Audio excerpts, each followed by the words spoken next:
Hello everyone, it's your girl Asia from the Race Fango channel. Welcome back to my channel.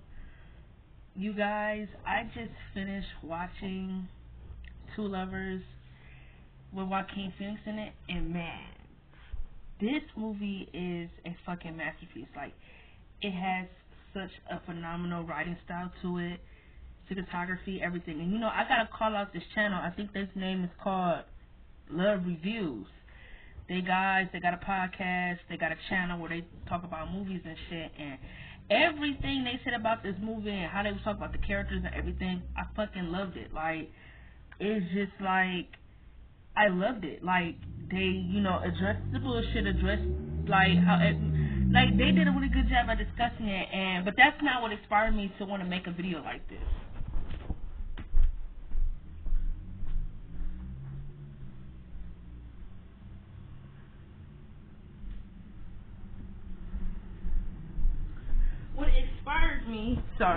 What inspired me to want to talk about this movie is because, like I said in my previous video, talking about Joaquin Phoenix's movies and performances that he had in some of his certain movies is something I wanted to talk about. I think out of all his movies I've watched, I've probably only talked about two of them, and I've only talked about the love triangle that's in the Immigrant movie that he plays in, which is fantastic. Which is, by the way, I did not know the guy who was the director of Immigrant was also the director for this movie as well, James Gray. So he must love Joaquin Phoenix's acting, because Joaquin Phoenix came back to play in Immigrant, We Own the Night, and The Yards. You feel me? And all those movies are great, and Joaquin Phoenix stands out in all of them as well. So, yeah, but what wanted me to... You feel me? I've only talked about the Joker, and I've only talked about the love triangle from the Immigrant. Other than that, I've never really got the chance to speak about any of the other movies due to the graphic content being so piled up and me wanting to like go through it fast as fast as I could. I like postponed a lot of the videos I wanted to talk about, and I'm glad I'm able to do this right now. So this movie I absolutely love. I thought it was fantastic. I thought everybody did a great job. I've always wanted to talk about this movie, and I never got a chance to. So after finishing this movie today, there's so much I want to unpack, so much I want to talk about, and I don't want to waste any more time. Let's get the right fuck into it. One of the first things I'm going to say that this movie addresses is that how blinded people can be to your mental health. And not only that, how us as humans, we tend to give people the benefit of the doubt and ignore the red flags, to where it turns around and bites us in the ass. And I felt like that was one of the messages I got through this movie. It doesn't matter how much you love someone, or how much you want to be with that person, or how many reasons you give out why it should be you. It's not going to be enough if that person doesn't feel the same way. You feel me? They show how people could be manipulative and really bring you in to make you feel safe and secure just to use you. They talk about that as well. Some of the things I don't like in this movie is that I don't like the whole pick me, love me, want me mentality. I'm not a fan of the whole, oh, I was here the whole time, I was the better choice, you didn't see me, I've been in love with you the whole time. I'm not a fan of that cliche. And also, I don't like that the director, I'm not going to cap, the director and writer of this movie tried to romanticize mental health. And again, like I said, how people could be blinded to your mental health. So, let's get right into it. So, the first thing I want to unpack is that Joaquin Phoenix does such an amazing job in this movie. Like, fantastic. Like, Leonard is so sweet. He's very awkward. He's very... You know, he got like this kid-like mentality, and you know, it's like a 30-year-old man living with his parents due to his engagement, you know, not happening because him and his fiance both tested positive for a disease to where if they have children, they can die within a year, or she could die in childbirth. So they just thought it wouldn't be a good match if they couldn't have children.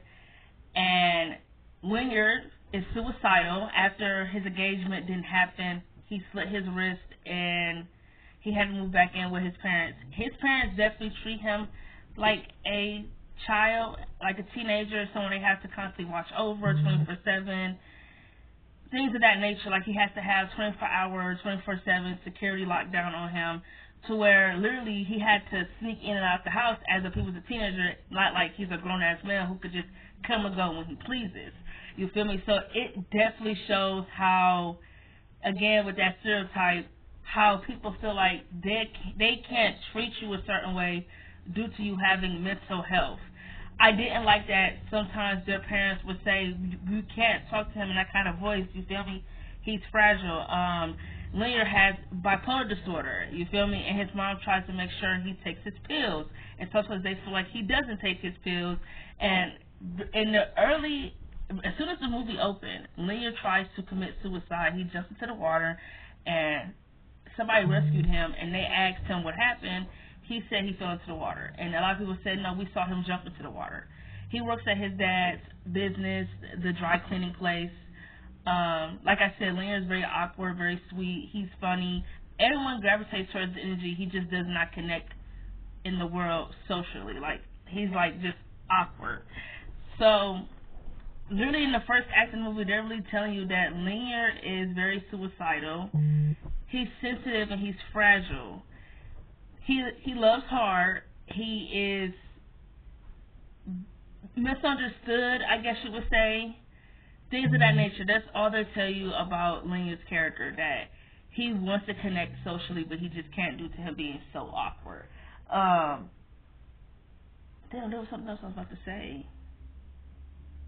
Fuck. How the fuck did I forget? What was I just talking about? Oh, that's what I was just talking about. I was talking about the first act of the movie. Yeah, so it opens up with him trying to commit suicide. That's what I'm talking about. The dad said something, right? When the mom was like to the dad, oh, I think he tried to do it again, she said, I think he ain't been taking his medication. The dad said the medication is the only thing that's going to keep him sane, so he has to take it.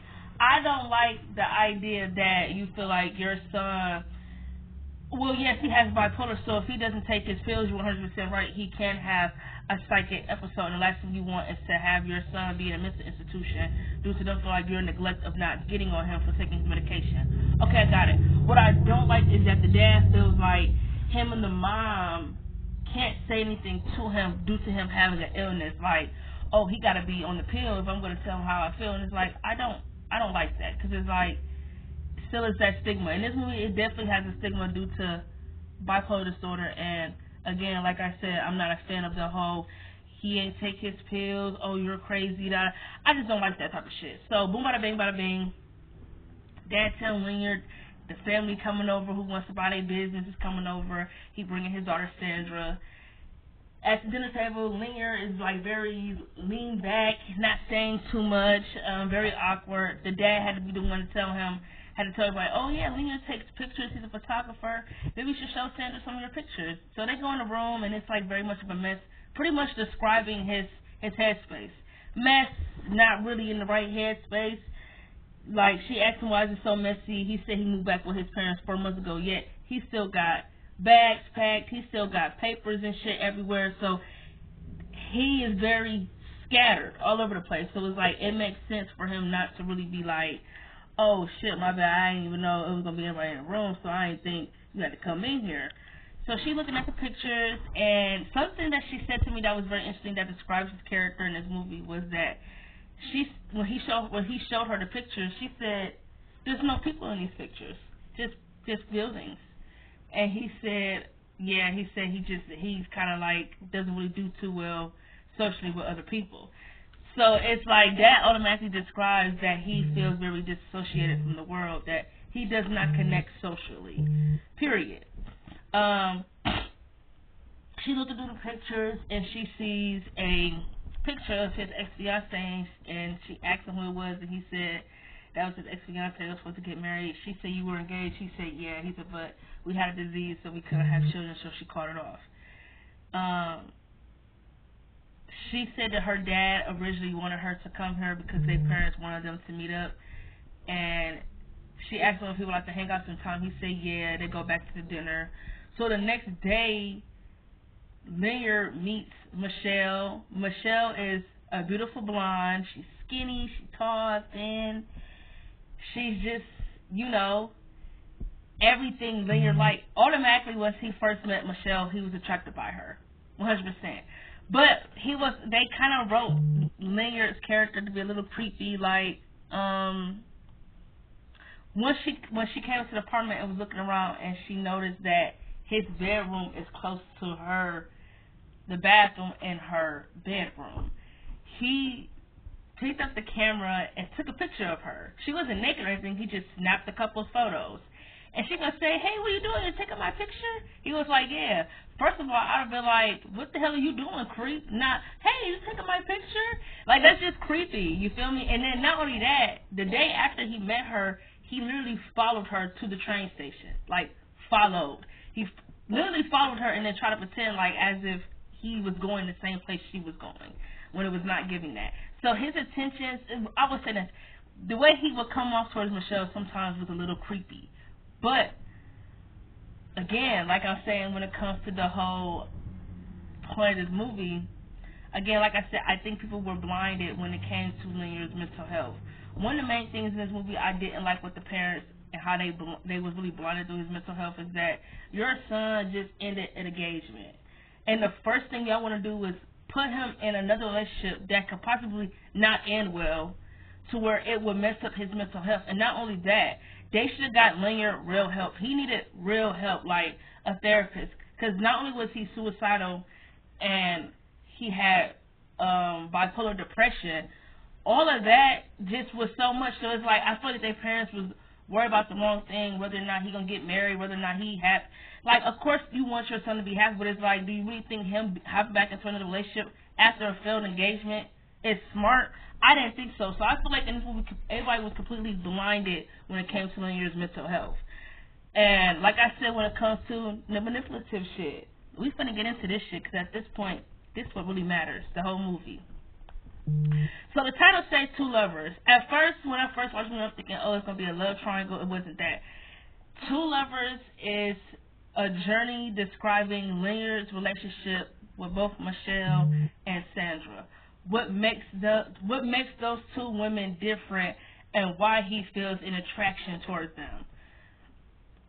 To me, I feel like Joaquin Phoenix had chemistry with both of his co-stars, but I wanted him to be with Sandra. But I don't like the way that he only ended up with Sandra because him and Michelle, that really was never going to work. He treated Sandra this whole movie like a safe option. No kidding. He treated her like a safe option. I don't care what nobody say or how anybody feel.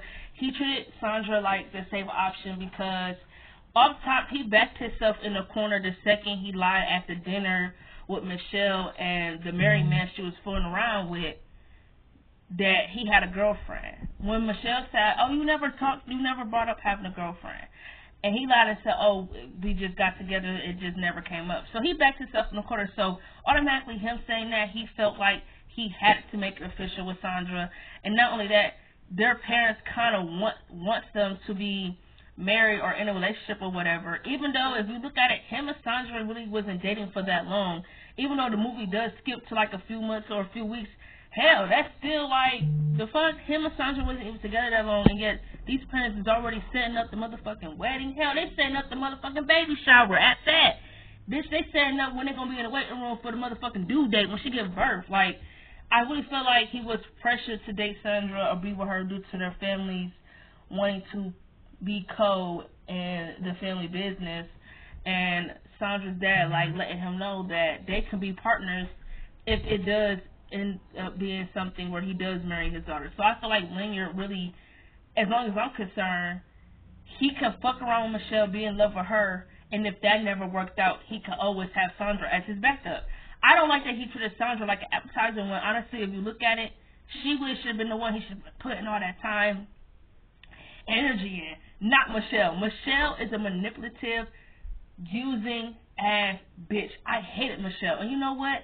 The actress who played her, who was in Iron Man, she played her to such a fucking T. She did an amazing job in this movie. No fucking kidding. She did such a great job. Because she played the fuck out of her part being this manipulative ass woman.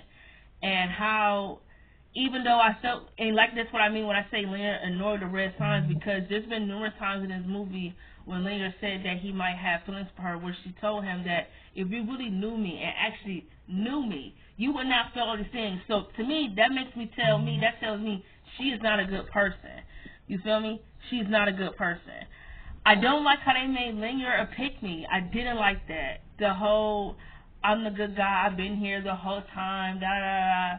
It's always been me, love me, choose me, pick me, want me. I don't like that cliche, because it's like at the end of the day, she never paid attention to Leonard other than when she knew she could use him. When she knew that she could lose Leonard, that's when she only called him. It wasn't up until the day after they went to dinner where he kind of really knew, like, she really is off limits. You feel me? Because he didn't know she had a boyfriend, because the way she would talk to Leonard didn't make it seem like she was in a relationship. It definitely felt like she was a single woman. So I feel like at the club, when she told Leonard at the club, when she had a mental breakdown at the club and all that, I feel like when she told him she's involved with a married man, this and that and that, he should have left her alone. He should have strictly just kept it a friendship. You feel me? There was no need for him to try to push it into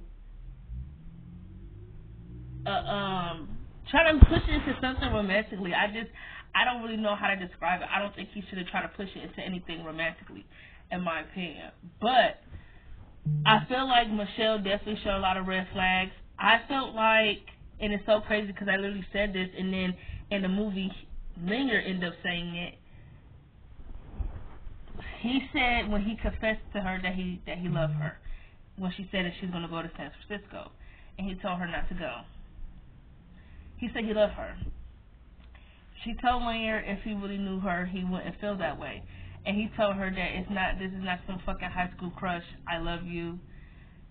I'm not him. I would never leave you. I would never abandon you. I love you. You deserve to be loved the way you should be loved.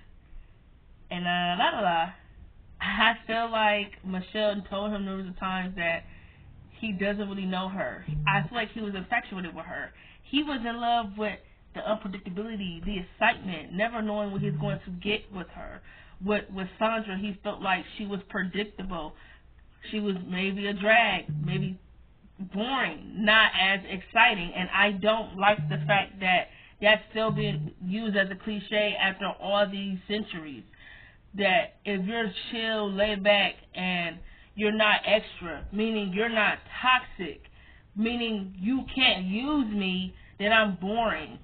He really just used Sandra like as a safety net blanket if things with Michelle didn't work out. Then, because once Michelle told him she was going to end things with Ronald, he kind of already was setting up, being prepared, like, oh yeah, I'm going to tell her how I feel. He told her they got intimate. After they got intimate, that same night she called and told him that she thinks she didn't come with a game plan to leave because she doesn't think the guy that she was fooling around with is going to still keep paying for the apartment since she broke things off with him. Leonard said he would buy tickets for them to go to San Francisco and they could go together. He bought tickets. His mom noticed that he was leaving, and she told Leonard she just want him to be careful and that she'll always love him, and she just want him to be happy. Leonard went to go meet up with Michelle, and she told him that she's not going, that Ronald left his wife and his family so they can work out, and he wants to get married. Joaquin Phoenix's, like, facial expressions, like the hurt in his face, the hurt in his eyes, the way his body was trembling, he really showed heartbreak for real. Because in this movie, he loved her. He absolutely loved her. And like I said when I was watching it, what's even worse is that him and Michelle had fucking chemistry. That's even worse. Because it's like, if she wasn't so manipulative and didn't use him, I probably would have shifted. But I can't because it's due to a toxicity. She liked Leonard because they were the same. They were both emotionally unstable. She was in the movie it was dressed that she did drugs. You feel me? She would do drugs or hurt herself so Ronald could pay attention to her. And Joaquin Phoenix's character Linear was suicidal. Like literally, when he admitted to having feelings, when he admitted to being in love with her, he said that you thought that if I didn't really get to know you, that I wouldn't love you, that I wouldn't fall in love with you. And he said that after only knowing you for so long, he said I fell in love with all of you. And he said that you think I wouldn't understand you more because you're fucked up. He said I'm fucked up. And he said, I understand you. He said, you understand me. So off top, he's attracted to her for all the wrong things. And she's attracted to him for all the wrong things. She saw a good guy that she obviously knew had some mental problems. And she took advantage of that. Like, she literally led Linear on this whole movie. She led him on emotionally.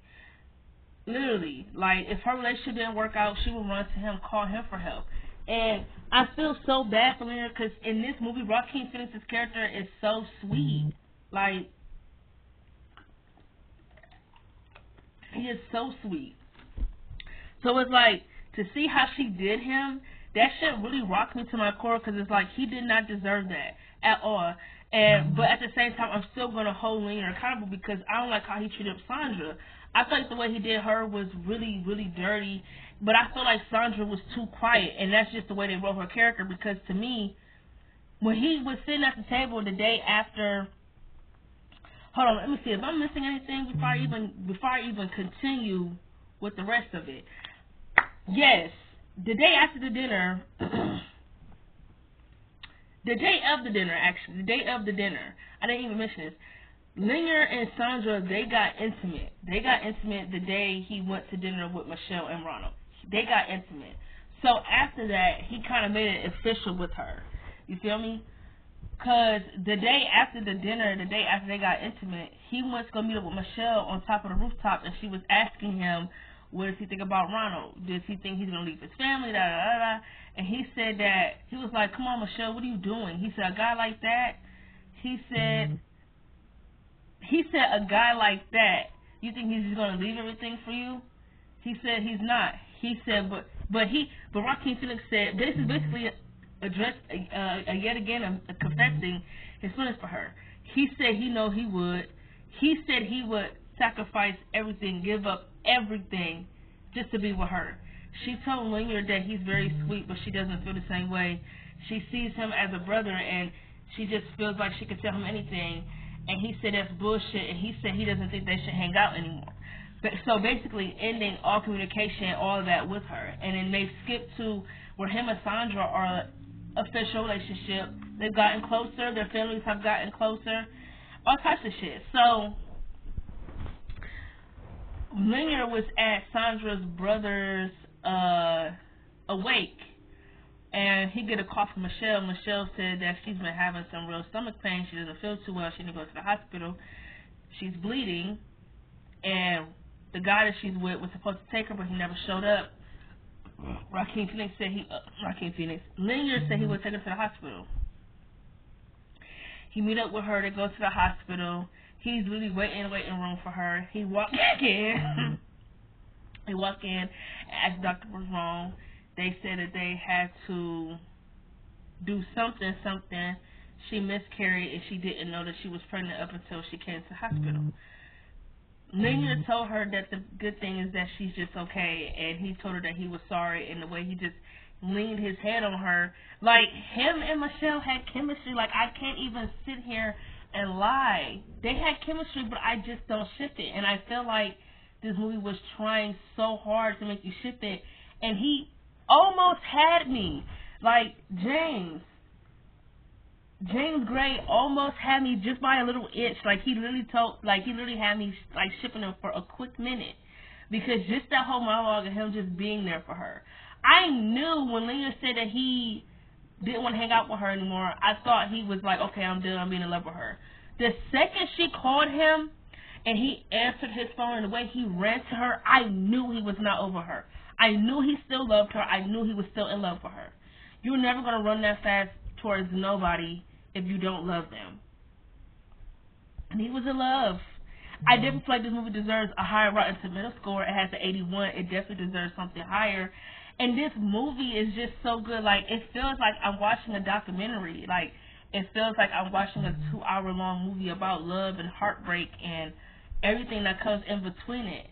Like, there's no action in this movie. It's just people sitting down and having conversations, showing real life shit. I appreciated it. The cinematography shots, when they are needed, are really great in this movie. I love it all. He was there for her when she miscarried, and before he left her apartment, she told him to write something on her arm, and he wrote, "I love you." And before he left, he was going to kiss her on the lips while she was asleep, but he didn't do it. And the next day, when she told her she was going to tell Ronald that they need to end things, that is when he confessed his feelings for her. Like I said, he brought the San Francisco tickets. They were going to go to San Francisco. She told him at the last minute she could not go because the guy that she was with said he was going to leave his family. She told Lanyard that if things were different, if she wasn't in the situation that she was in, maybe something could have happened between them. That pissed me off so bad because, again, the whole pick-me thing, it doesn't get you what you want. And I feel like this movie really addressed that because Leonard literally wasted his time. He literally was there for a woman who really didn't do shit but use him. And I think it's like, I can't blame him. The heart wants what the heart wants. I can't necessarily judge him for loving for who he loves, but it's like at the same time, all the red flags was there, and I think he knew that, but he ignored them because he thought his love would fix her. And it wasn't.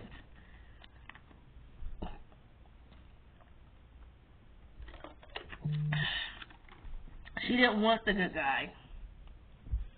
She wanted the toxic, complicated, I'm never ever going to see you because you have a wife. She wanted that type of love. She didn't want a healthy, communicating, a guy who loves you hard to the moon and back. She didn't want that. She wanted complicated. And again, he was definitely attracted to her for all the wrong reasons. He liked that she was exciting, unpredictable, is never a dull moment. He was attracted to her for all the wrong reasons. And the ending scene with Joaquin Phoenix in this movie, man, he really did a great job. Like, the beat scene is probably one of my favorite scenes he's done in any movie he's ever been in. Like, the acting was that damn good. Like, who told him to go that hard? Because, like, come on now. Like, he did such a fantastic job. Like, the way he just broke down and you just see this man who is not confident at all. He feels like he's not worthy of love because any woman he's ever loved has never returned it back. Like, Joaquin Phoenix just does such a great job at betraying his emotions in this scene. And he dropped the glove that Sandra gave him early on that day when he confessed his feelings for Michelle, where she said it's getting cold outside, and she made him some gloves. But not only that, that was the first time she saw the scars on his wrist, and she told him he doesn't need to be embarrassed, that she wants to take care of him, she wants to love him, and he said he appreciates that. He goes back to the house. Oh, I didn't even mention that. He bought an engagement ring. He was going to propose to Michelle. He was going to propose to this bitch. Are you kidding me? He went back to the party, pulled out the engagement ring that he was going to give to Michelle and put it on Sandra's finger, insinuating that they're engaged. He has a tear coming out of his eye, and she tells him he's crying. He said he's just happy. They hug each other, and there was this perfect shot. Like I said, the cinematography in this movie, especially when it's fucking needed, is so fucking masterful. The shot when Joaquin Phoenix looks into the camera and his eyes are bulgy, describing that he's not happy at all. He had no choice but to go with his second option. But he never loves this girl Sandra. He doesn't love her at all.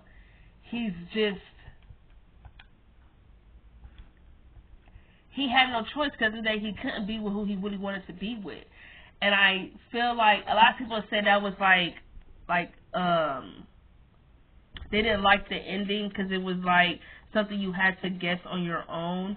I liked the ending because when I first watched it, I knew it had to be something like that. You feel me? And even in here, it says this: Lenya chooses Sandra over Michelle after a period of emotional turmoil.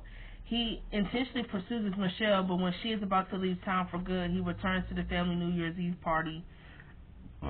There he finds Sandra and gives her an engagement ring, embracing her in a tearful, passionate hug, accepting that the life he was offered.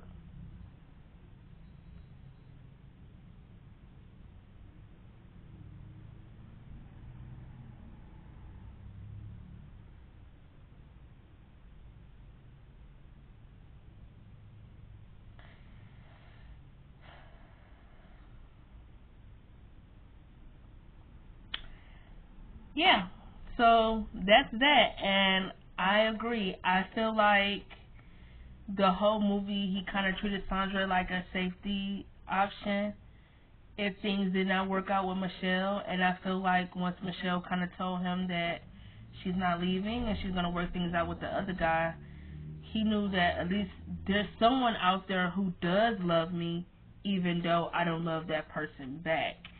And I think it also shows you in life that sometimes somebody that you're with or someone you're in love with will show you. Hell, show you. They will tell you who they are, and you really need to take that as your answer of clarity that they're not who you really need to put in your time and energy to. But at the end of the day, we're humans, we are flawed, and we are wired differently. I don't blame anybody who tends to give someone the benefit of the doubt. I don't blame anybody who tends to give someone the benefit of the doubt because they want to ignore the red flags. I don't blame anybody because it's like, hey, that's just, it just be like that sometimes. You feel me? And like I said, I definitely feel like Lenya definitely ignored some of the red flags with Michelle because they were there. She kind of always said that she isn't like somebody that he should really go after because she's fucked up. And I think he really thought that maybe it's just that she's never had anybody who ever showed her real love before, and maybe he thought his love would fix her. He thought if he loved her right or showed her what real love looks like, maybe she'll love him back and chooses him. And we see in the end, you can love someone as much as you want to, give them a reason to be with you and all of this and all of that, and they still gonna make their choice at the end of the day because I just feel like for some people it's not enough. And at the end of the day, you can't turn a bitch who was giving a pussy out to a man who was married, giving the milk for free, to just want to be with you. I definitely think Michelle was the villain of this movie because it's like, girl, she used Lenya. She did. She definitely took advantage of his kindness, of his sweetness. She took advantage of it.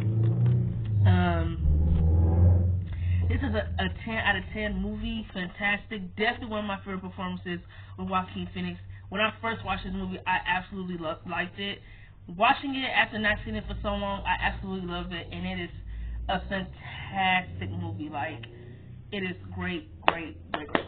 So, with that being said, I feel like I touched on everything I needed to talk about. If I think I forgot anything and I go back to watch the movie, I will make another video and address those topics separately. But as of right now, I feel like I discussed everything I need to talk about. And as always, it is nice talking to y'all and catch y'all in my next video.